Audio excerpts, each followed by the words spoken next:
కొత్త ఆలోచన స్థాయి, న్యూ లెవెల్ ఆఫ్ థింకింగ్.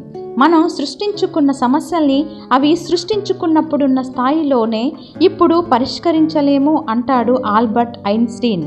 మన చుట్టూను మనలోనూ ఉన్న సమస్యల్ని చూసినప్పుడు మనకి అర్థం అవుతుంది అవి చాలా లోతైనవి, మౌలికమైనవి అని. వాటిని పై నైపుణ్యాలతో పరిష్కరించలేమని. వీటి పరిష్కారానికి మనకి కొత్త ఆలోచన స్థాయి కావాలి. ప్రభావశీలమైన మానవుడిగా పరిణామం చెందటానికి సాయపడే కొత్త దృక్పథం కావాలి.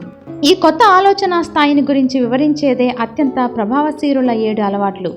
ఇది సిద్ధాంత కేంద్రకమైన నైతిక ప్రాతిపదికన కొనసాగే పద్ధతి. అంతరంగంలో నుంచి బహిరంగంలోకి సాగే పద్ధతి. వ్యక్తిగతంగానూ పరస్పర సంబంధాలలో ప్రభావవంతంగా ప్రవర్తించడానికి మనకి తయారు చేసే దృక్పథం.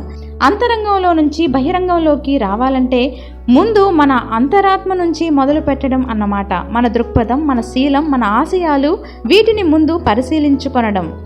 మీ వైవాహిక జీవితం ఆనందమయం కావాలంటే మీ నుంచి సానుకూల శక్తి వెలువడాలి. ప్రతికూల శక్తుల్ని పక్కన పెట్టేయాలి.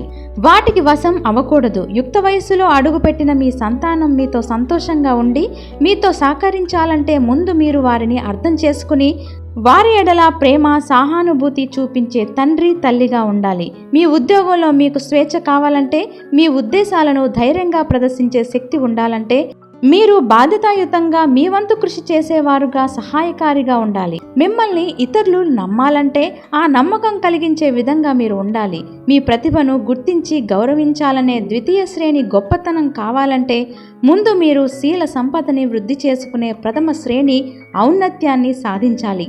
అంతరంగంలో నుంచి బహిర్గతంలోకి అనే పద్ధతి ముందు వ్యక్తిగత విజయాలు సాధిస్తేనే సామాజిక విజయాలు సాధ్యం అని చెబుతుంది. ముందు మనకి మనం కొన్ని వాగ్దానాలు చేసుకుని వాటిని నిలుపుకోగలిగితే తర్వాత ఇతరులకి వాగ్దానాలు చేయాలని చెబుతుంది.